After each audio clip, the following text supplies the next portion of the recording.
¿Cómo se siente usted siendo el pintor más famoso del mundo? Es que no sé si soy el pintor más famoso del mundo, porque hay mucha gente que me pidan por la calle autógrafos y realmente no saben si soy un cantante, un actor de cine, un loco, un escritor, no se sabe bien lo que soy. This person was expelled from school not just once, but twice. Arts that contains melting clocks, dreamlike landscapes. Yes, this is Salvador Dali we're talking about. Why did I pick this man for my topic of choice? This is because of his iconic mustache that has grabbed my attention when I started searching for modern art artists. I mean, look at him.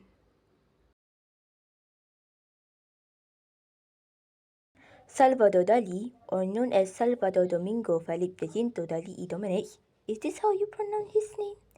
Was a Spanish surrealist artist renowned for his technical skills and precise draftsmanship. He was also known for his bizarre and striking image in his artwork.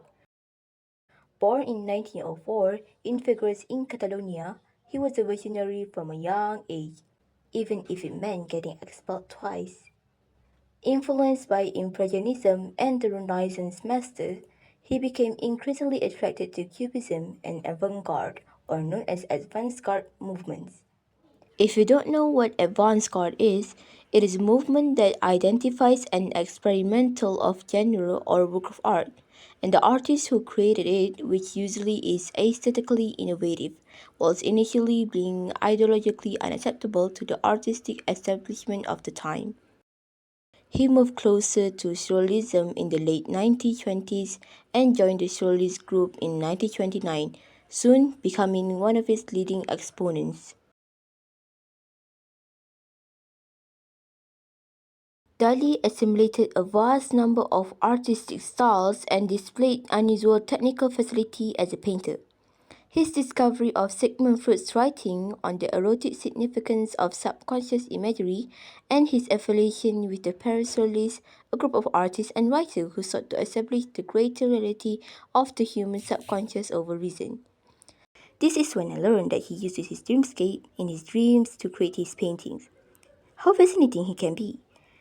To bring up images from his subconscious mind, Dali began to induce hallucinatory states in himself by a process he described as a paranoia critical. The name is paranoia critical method because it's one spontaneous method of knowledge based in the instantaneous association of delirious material. Everything appears in my life delirious, antagonistic, impossible put together. My method instantaneously create this miracle. It's two completely different kinds of imagination. Dali portrayed the objects in his dream as meticulous, almost painfully realistic details and unusually placed them within bleak sunlit landscape that were reminiscent of his Catalonian homeland. Perhaps the most famous of those enigmatic images is The Persistence of Memory, which was created in 1931, in which limb melting waters rest in an eerily calm landscape.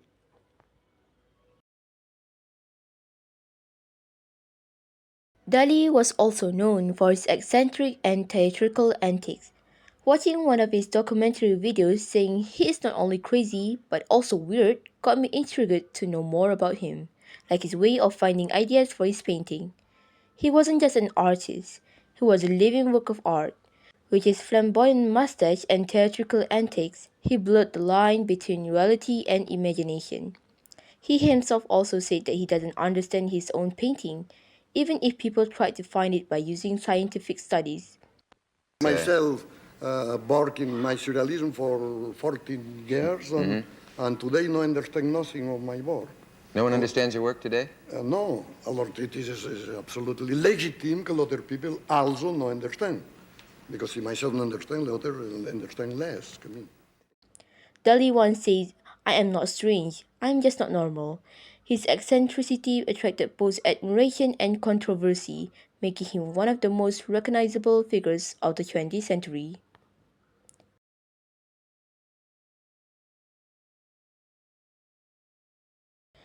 In his later years, Dali faced declining health and personal loss. On January 23, 1989, he passed away in his hometown of Figueres, Spain, at the age of 84. He was buried in the Dali Theatre Museum, a fitting resting place surrounded by his life's work. But while Dali's life ended, his art and imagination live on, continuing to inspire dreamers around the world. As Dali once said, have no fear of perfection, you'll never reach it. His life and art remind us to embrace the absurd, dream big, and dare to see the world differently.